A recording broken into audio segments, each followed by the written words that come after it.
자, 오늘 말씀은요, 저희가 말씀의 파수꾼이 되어야 됩니다 라는 내용으로 함께 전하겠습니다. 하나님께서는 저희를 부르실 때가 있습니다. 근데 그 중에 하나가 말씀을 지키는 사람, 말씀을 알려주는 사람, 말씀을 선포하는 사람, 말씀을 가르치고 다른 사람들로 하여금 순종하게 하는 사람으로 명령하신 일이 있습니다. 그걸 저희는 파수꾼이라고 합니다. 오늘 본문에서는 하나님께서 여기 있는 에스겔을 그 말씀의 파수꾼으로 세우셨습니다. 파수꾼은 지키는 사람입니다. 파수꾼은 성을 지키는 사람이고 파수꾼은 집을 지키는 사람입니다. 그런데 지금 오늘 본문에서 하나님께서는 이 에스겔을 말씀의 파수꾼으로 세우고 계십니다. 또 하나님께서는 저희도 동일하게 말씀의 파수꾼으로 세우고 계시는 것을 믿습니다. 그래서 저희가 하나님 말씀을 읽어야 됩니다. 저희가 어떤 상황을 볼 때 내가 해야 되는 역할은 무엇일까 라고 볼 때요, 여러 가지 관점이 있습니다. 그 중에 하나가 방관자입니다. 그냥 모른 척하고 지나가는 거예요. 뭐가 잘못되는 게 보여도 그냥 지나가는 게 있어요. 그게 방관자입니다. 그 두 번째는 간섭자입니다. 간섭하는 사람들은 완전히 바꾸는 건 아닌데 가끔 한마디씩 간섭을 합니다. 적극적으로 포함되지는 않습니다. 일종의 훈수를 두는 거죠. 또 세 번째, 간단하게 분류해서 여기는 파수꾼이 있습니다. 거기에 대해서 책임감을 갖고 전달을 해주고 지키는 것이죠. 우리는 어떤 위치에 포함이 됩니까? 방관하고 계십니까? 아니면 간섭하고 계십니까? 아니면 파수꾼으로 그걸 지키고 계십니까? 저희가 만약에 파수꾼이라면 하나님께서 예수 그리스도를 믿는 것에 대한 파수꾼으로 저희를 부르셨다면, 우리를 가정에 부르시고 직장에 부르시고 또 우리 백향목교회 가운데 부르셨다면 파수꾼으로서 저에게 하나님께서 원하시는 것은 무엇입니까? 어떤 역할을 해야 되는 것입니까? 이런 질문에 대한 답변을 본문 말씀을 통해서 보도록 하겠습니다. 자, 3절 말씀밖에 안 되는데요, 이렇게 말씀하십니다. 7절에 인자야 내가 너를 이스라엘 족속의 파수꾼으로 삼음이 이와 같으니라. 그런즉 너는 내 입의 말을 듣고 나를 대신하여 그들에게 경고할지어다 라고 말씀하고 계십니다. 자, 보면 하나님께서 에스겔을 그 이스라엘 민족의 파수꾼으로 임명하셨습니다. 근데 이 에스겔에게 가장 처음 말씀하시는 명령이 뭐예요? 바로 내 입의 말을 들어라 하는 것입니다. 네, 여러분, 저희가 여기 에스겔을 봐서도 순서는 이것이구나 하는 걸 알 수 있습니다. 하나님께서 처음에 에스겔에게 말씀하시는 것은 에스겔아 너는 파수꾼이 되어서 내 입을 대신해서 사람들에게 경고하기 전에 해야 됩니다. 경고를. 그 전에 뭘 해야 돼요? 하나님의 말씀을 하나님의 입에서 들어야 됩니다. 들어야 됩니다. 파수꾼이 되기 위해서는 먼저 하나님 말씀을 들어야 됩니다. 하나님께서 이스라엘 백성 전체한테 하나님 말씀을 선포하시기 전에 파수꾼인 그 사람에게 먼저 하나님 말씀하시는 것을 볼 수가 있습니다. 그래서요, 저희가 파수꾼으로서 온전히 쓰임받기 위해서는 저희가 먼저 하나님과 개인적인 관계를 아주 깊이 있게 가져야 됩니다. 그를 통해서 내 이름을 불러주시고 나에게 하나님 말씀을 하시고 나에게 이 말씀을 전하여라 라고 말씀하시는 그 음성을 들어야 됩니다. 이게 순서입니다. 보통 경우에는 어떤 어려움이 있는가, 예레미야서 가운데 보게 되면 바술이라든지 여러 거짓 제사장, 거짓 하나님의 사람들이 등장합니다. 근데 그 사람들의 문제점은 뭐예요? 하나님은 그에게 말씀하신 적이 없는데 그가 자기의 마음대로 자기를 드러내기 위해서 거짓말을 하는 거예요. 근데 그게 한두 사람한테 하는 것도 아니고 모든 이스라엘 민족을 대상으로 하나님은 그에게 말씀하신 적이 없는데 하나님이 내게 이렇게 말씀하셨다고 하면서 사람들을 모여들게 하고 그들에게 하나님의 뜻이 아니라 자기의 뜻을 얘기합니다. 사람들이 듣기 좋아하는 얘기를 전파합니다. 예레미야 저희가 방금 읽어 나갔고, 그래서 남유다가 멸망당하는 장면을 봤죠. 하나님께서는 너희가 바벨론에게 항복을 해라, 이 땅이 멸망할 것이다, 완전히 멸망할 건 아니고 내가 자손들을 바벨론으로 옮겼다가 70년 후에 돌아오게 할 것이다, 이 땅이 70년 동안 쉴 거다, 이렇게 말씀을 하고 계십니다. 그리고 너희는 바벨론 사람들에게 지금 항복을 해라, 맞서 싸우지 말아라, 이렇게 예레미야를 통해 분명히 말씀을 하십니다. 그런데 바술 같은 거짓 제사장들은 뭐라고 해요? 하나님께서 우리와 함께 하신다, 하나님께서 우리에게 승리를 허락하여 주신다, 애굽군대를 물리치신 하나님께서 우리를 위해서, 하나님의 이름을 위해서, 영광을 위해서 저기는 바벨론 군대를 쳐버리실 것이라고 나에게 말씀하셨다. 얼마나 듣기 좋은 얘기입니까? 근데 하나님이 그런 말씀하신 적이 없는 거예요. 지금은 그때가 아닌 거예요. 그리고 예레미야는 하나님께 들은 말씀 그대로 하게 됩니다. 그러니까 사람들은 자기가 기대하는 것, 자기가 듣고 싶어하는 것, 이런 말씀을 예레미야가 하지 않고 하나님께 들은 말씀을 하니까 예레미야에 대해서 고통을 주게 됩니다. 마른 우물에 예레미야를 던져놓게 되고, 거짓 선지자는 따로 있는데, 거짓 목사는 따로 있는데, 지금 이 예레미야에게 내가 거짓말을 한다, 어찌하여 이 민족에 대해서 복을 내리는 얘기를 전달해야지 저주를 하는가 라면서 그에게 오히려 악한 말과 행동을 하는 것을 보게 됩니다. 여러분, 하나님의 사람은 하나님 말씀을 듣는 사람입니다. 그리고 그 말씀을 그대로 전달해 주는 사람이에요. 붙여서도 안 되고 빼서도 안 됩니다. 이게 파수꾼의 역할입니다. 그걸 위해서 저희가 먼저 해야 될 건 무엇이다? 하나님 말씀을 제대로 듣는 사람이 되어야만 됩니다. 또 그 이전에 하나님께서 이렇게 보시고서 내가 내 말을 누구로 하여금 전달하게 해야 되겠는데 누가 있을까? 이렇게 둘러보실 때 바로 여기 이 사람이 있구나 하고 하나님이 보시고 내게 먼저 오셔가지고 말씀을 전해주는 그런 정도의 사람으로 준비가 되어야만 되는 줄 믿습니다. 네, 여러분, 저희가 먼저 하나님 말씀을 들어야 됩니다. 하나님 말씀을 들려주실 수 있는 그런 사람으로 준비가 되어 있어야만 합니다. 이 말씀대로요, 하나님 말씀을 들을 준비가 되어 있고, 또 하나님께서 말씀을 저에게 들려주시는 하나님이 사람이 되는 저와 여러분 되시기를 예수님의 이름으로 축복합니다. 이게 정말 중요합니다. 하나님 인정하시는 사람, 하나님이 찾으시는 사람, 온 세상이 다 내게 들려도 하나님이 내게 말씀 주시고 내 편이시면 그 길을 갈 수 있는 사람, 그런 사람이 저희는 되어야 되는 줄 믿습니다. 그래서 먼저 하나님께서 예수에게 하나님 말씀을 들려주십니다. 뭐라고 하시는가? 8절 말씀에 가령 내가 악인에게 이르기를 악이나 너는 반드시 죽으리라 하였다 하자. 내가 그 악인에게 말로 경고하여 그의 길에서 떠나게 하지 아니하면 그 악인은 자기의 죄악으로 말미암아 죽으려니와 내가 그의 피를 내 손에서 찾으리라. 이게 무슨 말씀입니까? 하나님께서 파수꾼으로 임명하셔가지고 좋은 줄 알았어요. 드디어 내가 한 자리 하는구나, 하나님 나라 가운데서 좋은 줄 알았어요. 근데 하나님께서 책임을 물으시겠다는 말씀을 하십니다. 어떤 종류의 책임이에요? 여기 보면 먼저 악인이 주인공으로 등장합니다. 악인의 주인공으로 등장하는데, 악인에게 이르기를 악인아 너는 반드시 죽으리라 라고 하나님께서 그 파수꾼에게 에스겔에게 들려주시고, 그 말씀을 들은 파수꾼 에스겔은 그 악인에게 말로 경고하여 그의 길에서 떠나게 해야 된다는 거예요. 지금 하나님께서는 이 악인에게 직접 말씀하지 아니하시고 파수꾼에게 말씀하시는 겁니다. 저 사람 죽을 거라고 할 거야. 그런데 내가 진짜 죽이려고 하는 게 아니라 살리려고 그러는 거야. 계속 그렇게 가면 죽게 되니까 내가 그렇게 하지 말아라 라고 가서 말씀을 네가 전달을 해라. 이렇게 지금 하나님 말씀하시는 겁니다. 근데 여기에 보니까 이 파수꾼한테 선택할 수 있는 그런 여지가 있어요. 하나는 뭐예요? 하나님께서 그 악인에게 가서 말씀을 네가 죽을 것이라 라고 선포를 하라라고 말씀하셨는데, 하나님 저는 못해요. 아까 말씀드린 첫 번째, 전 방관자 정도만 될래요. 두 번째, 하나님 저는 간섭자 정도만 될래요. 거기 갔다가 지금 성경에 악인이라고 되어 있는 사람인데 그 사람이 네가 뭔데 나한테 그러면서 오히려 나를 때리거나 해코자 하면 내가 어떻게 합니까? 왜 괜히 지나가다가 개의 귀를 잡아가지고 물립니까? 자문에 그런 말씀 있잖아요. 지나가는 개의 귀를 잡지 말라, 물린다. 여러분, 모든 상황에 대한 하나님 말씀 성경에 다 있습니다. 난 그런 거 하기 싫습니다. 하나님. 이렇게 해서 하나님 말씀을 하셨는데도 거기에 대해 전달을 안 하는 겁니다. 그러면 하나님 말씀하시죠. 이 악인은 내가 전달한 말을 받지 못하였기 때문에 죄악 가운데서 죽을 것이다. 그런데 무슨 말씀하시죠? 내가 그의 피를 내 손에서 찾겠다. 파수꾼의 손에서 찾겠다. 너 내가 알려줬잖아. 너 내가 가서 말하라고 했잖아. 근데 왜 악인한테 그 얘기 전달하지 않았어? 그 악인은 죄악 가운데서 죽을 거야. 지옥 갈 거야. 그런데 내가 너한테도 그 사람의 피해에 대한 책임을 찾겠다 라고 하나님께서 말씀하신다는 것입니다. 무서운 말씀이죠. 두 번째, 한 번 더 완전 반대되는 내용으로 반복이 됩니다. 그러나 너는 악인에게 경고하여 돌이켜 그의 길에서 떠나라고 합니다. 이번엔 또 떠나라고 이 파수꾼이 순종을 합니다. 그런데 그가 돌이켜 그의 길에서 떠나지 아니하면 그는 자기 죄악으로 말미암아 죽으려니와 내 생명은 보존하리라.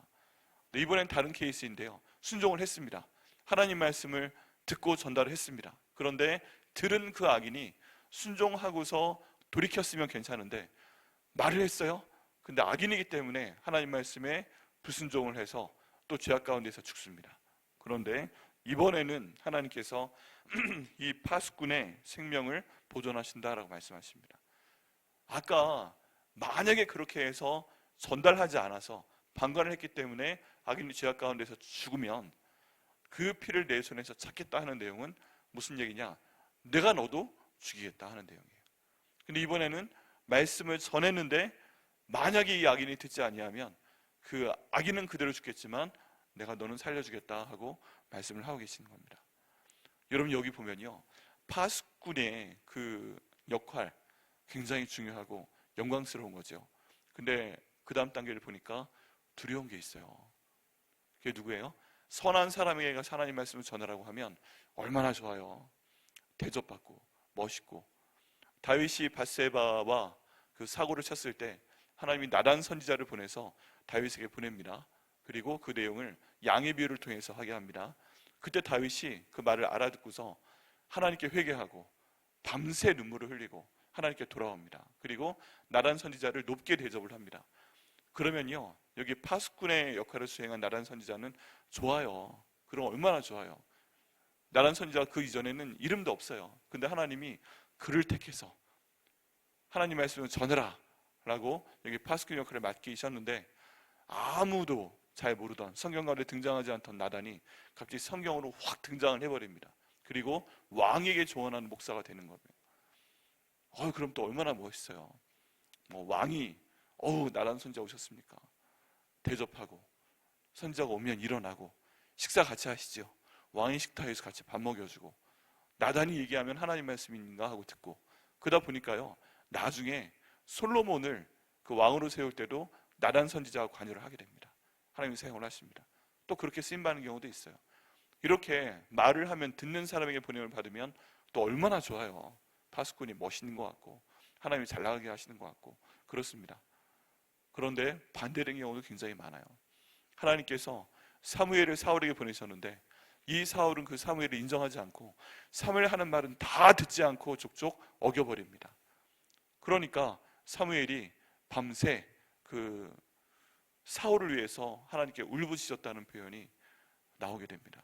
결국 사울은 하나님께서 죽이시죠. 죽이세요. 근데 사무엘이 그걸 보면서 너무너무 가슴 아파합니다. 또 그것도 파수꾼의 역할입니다. 그리고 사무엘을 막 위대하신 하나님의 종이 이렇게 세우고 존중하지도 않아요. 사무엘이 하는 말은 다 어떤 얘기예요? 자기 안 좋은 얘기만 하게 되니까 뭔가 중요한 얘기, 이 전쟁을 해야 되는가 말해야 되는가 궁금할 때 사무엘께 가서 여쭤보거나 무릎을 꿇고 하나님 뭐라고 말씀하십니까? 이런 얘기를 물어보기보다 어떻게 해요? 자기 마음대로 합니다. 듣질 않습니다. 듣질 않아요. 그리고 나중에 사무엘 죽은 후에는 엔돌의 신접한 여인을 찾아가서 죽어있는 사무엘의 여인을 불러내라, 뭐 이런 이상한 얘기까지 합니다. 이런 굉장히 고통스러운 내용입니다. 이 파수꾼이. 자, 그렇다면 저희한테 한번 이 말씀을 적용을 해봅니다. 하나님께서 우리 모두를 파수꾼으로 부르신 줄 믿습니다. 하나님 말씀을 듣게 하셨고요, 하나님 말씀을 읽게 하시면 이 말씀을 하나님께서는 전하게 하시는 거예요. 특별히 어떤 내용을 전하는 거예요? 어떤 사람이 잘못했을 때 개인적으로 보내는 경우는 있으시겠죠. 있으신데 일반적인 얘기는 뭐예요? 바로 복음에 대해서 전하라 하는 것입니다. 이 모든 세상이 잘못돼서 돌아가고 있을 때 하나님께서는 우리에게 말씀하신 거, 예수님께서 나를 위해 돌아가셨습니다. 예수님을 하나님께서 다시 살려내셨습니다. 그 다시 살려내신 예수님이 내 인생의 주인 되십니다. 그러므로 내 모든 인생을 그분께 맡겨야 됩니다. 이 하나님 말씀 복음에 맞는 생각을 하고 말을 하고 또 행동을 해야 됩니다. 순종하는 삶을 살아야 됩니다. 바로 그럴 때 하나님께서 나에게도 복을 주시고 당신도 구원하십니다. 이 말씀을 전하라는 것입니다. 여러분, 파수꾼이 굉장히 어려운 얘기인 것 같지만 이런 거예요. 가족 가운데 예수님 안 믿는 사람이 있으면 하나님께서 나를 파수꾼으로 부르신 줄 믿으시길 바랍니다. 전해야 되는 거예요. 예수 믿어야 돼. 그 얘기가 그 사람 귀에 들리도록 해야 됩니다. 많은 분들이 그런 말씀하세요. 내가 내 가족 가운데 있는 그 사람, 내 친척 가운데 있는 그 사람, 내 직장 가운데 있는 이 사람, 또는 우리 교회 다니고 있는데 예수 안 믿는 것처럼 보이는 그 사람, 그 사람에게 대해서 내가 열심히 기도하고 있습니다. 하나님께서 그 사람을 구원하여 주시옵소서. 근데 저를 보내 말하게 하지 마시고 다른 사람을 보내 주시옵소서 라고 기도하시는 분들 많아요. 내가 얘기를 해봤는데 말을 듣지 않았어요. 내가 얘기를 했는데 싸움이 돼요. 내가 얘기를 했는데 너나 잘해 하는 그 공격이 들어와요. 그러니까 이게 너무 힘든 거죠.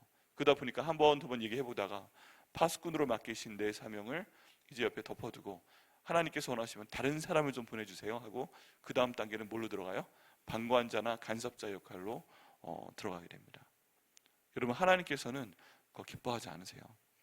하나님께 기도하며 내게 파수꾼의 역할을 세우셨다면 그렇게 해야 되는 줄 믿습니다. 그게 가정에서부터 일어나고 내가 일하는 직장에서 일어나고 그 다음 내 친척 가운데 일어나고 우리 교회 가운데서도 예수 안 믿는 사람들 많이 있습니다. 여러분, 교회 오래 나왔다고 예수 믿는 거 아닙니다. 어떤 한 지파에서 구원받은 사람의 인원이 요한계시록에 보니까 14만 4천 명밖에 되지 않습니다. 그러면 얘기는 뭐냐? 교회 나온다고 다 구원받았다는 게 아니에요. 한 교회에 한 명, 두 명 구원받으면 맞나? 이런 생각이 들 정도예요. 그렇다면 우리도 하나님 말씀 안에서 우리 교회 안에서 성도님들한테, 우리 집사님들한테, 우리 장로님들한테, 권사님들한테 하나님 말씀을 함께 막 가르치려고 하면 너무 교만하다고 하니까 함께 나누고 그 말씀으로 기도하고 이런 모습으로 파수꾼 역할을 수행을 해 나갈 때 하나님께서 우리에게 복을 주실 걸 믿습니다. 여기에 모든 것은요, 복을 주는 걸로 끝난 게 아니라 그 사람이 죄를 짓고 있는데 네가 말씀의 파수꾼으로 바로잡지 않으면 너도 죽어. 하나님 말씀하시는 것이고, 만약 그 사람이 돌이키게 되면 그게 내가 너를 영혼을 구원한 사람이기 때문에 저 하늘의 별처럼 영원히 빛나게 하겠다. 다니엘 3장에 말씀하신 것이고, 그리고 만약에 네가 얘기했는데 그 사람이 죄악 가운데 죽으면 너는 괜찮을 거야 라고 하나님께서 말씀하십니다. 여러분, 그러니까요, 저는 이 말씀에 순종을 해야 돼요. 하나님, 파수꾼으로 부르셨사오니 파수꾼 되게 하여 주옵소서. 그 역할 감당하게 하여 주옵소서. 이 악인도 내가 주님께 기도와 맡기는 가운데 있지만 그렇게 했을 때 그 책임을 저에게서 찾고자 하실 때 하나님께서는 저를 기뻐하시고 그 영혼을 나중에 구원하시고 저 하늘의 별처럼 될 수 있도록 인도하여 주옵소서. 저희가 왜 이걸 못하는가? 왜 못하는가 하면요, 하나님께서 우리 모두를 파수꾼으로는 세우시되 이 씨를 뿌리고 결과를 볼 수 있는 사람으로 사용하시는 경우는 또 있는 경우도 있지만 없는 경우도 있기 때문에 그래요. 어떤 사람은 말씀의 씨앗을 뿌리게 하시고 어떤 사람은 자라게 하시고 어떤 사람은 열매를 거두게 하시거든요. 우리 교회 새 가족을 보내셔서 우리 교회 보내시면 우리가 복음을 전해서 그 사람이 뭐 와서 설교 한번 듣고 누가 친절하게 한번 대해줘서 우리 교회 등록하고 예수 믿는 거 아닙니다. 아주 오랜 시간 동안 몇십 년 전에 그에게 씨를 뿌리는 데 사용된 사람이 있었고 중간중간 자라도록 물을 준 사람이 있었고 저희가 열매를 거둔 것 뿐이에요. 근데 하나님께서 이 모든 사람들을 그 사람의 영혼을 구원하기 위한 파수꾼으로 세우신 것을 믿습니다. 그럼 나중에 저희도 모르는 사이에 천국 가면 그런 일이 있을 거예요. 이 사람의 구원을 위한 그 상을 내가 네게 주겠다. 저는 그런 적 없는데요. 그 사람이 네가 복음 전할 때 옆에 지나가던 사람이야. 넌 당연히 모르지. 근데 내가 그렇게 썼어. 여러분, 저희가 모르는 일이 세상에 엄청나게 많습니다. 근데 하나님께서 그렇게 사용하셔서 복을 주시는 저와 여러분 되시기를 예수님의 이름으로 축복합니다. 그렇다고 오늘 말씀 들었는데 내가 파수꾼 역할을 잘 수행하겠다, 이봐 와가지고 이렇게 막 말을 하고 그러실 필요까지는 없어요. 다만 기도하시고 지혜를 구하시고 말씀을 지혜롭게 전하시고 그 사람이 계속 예수님에 대한 말씀을 듣도록 하시면 됩니다. 강요하지 마시고, 때론 강요도 필요하지만 요즘 그런 세상이 아니니까. 중2짜리 그 목사님 아들이 저 달라스에 있을 때 섬기던 교회 목사님 아들이 있었습니다. 그런데 이제 이 아들한테 그 아버지가, 목사인 아버지가 하는 거예요.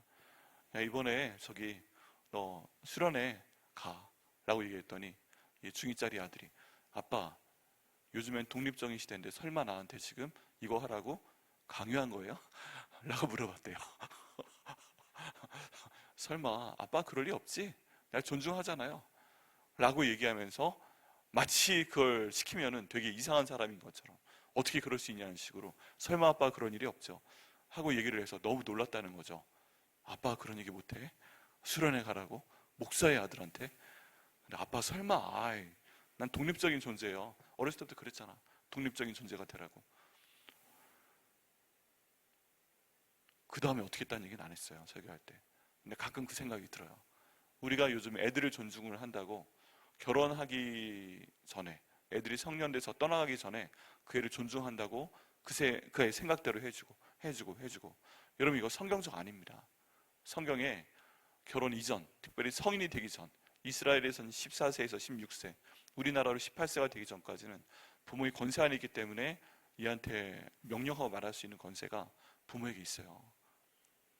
하나님 말씀이 그런 기준을 제공해주고 있는데 우리가 세상 것을 따라가다 보니까 그렇게 안 합니다. 여러분, 하나님께서는 저희를 파수꾼으로 보내셨습니다. 저희 자녀를 기르는 것에 대해서, 또 저희 모든 상황에 대해서 하나님 말씀을 전하라는 파수꾼으로 저희 부르셨는데 같이 기도하시길 바랍니다. 하나님, 저를 파수꾼으로 지혜롭게 사용하여 주옵소서. 내 자녀들한테, 내 손자 손녀한테, 우리 부모님한테, 내 모든 직장 가운데서 함께 일하는 사람들한테 하나님 지혜롭게 파수꾼 역할을 감당하게 하시고, 하나님께서 그 피를 제게서 찾지 않도록 인도하시고, 하나님 저를 통해서 그를 돌이키게 하시고, 저는 나중에 그 사람 영혼을 구원한 그런 복으로 말미암아 저 하늘의 별처럼 영원히 빛날 수 있는 그런 사람 될 수 있도록 인도하여 주옵소서. 이렇게 기도하시고요, 하나님께 방벌 받으시고 순종하셔서 복을 받으시는 저 여러분 되시기를 예수님의 이름으로 축복합니다. 기도하시겠습니다.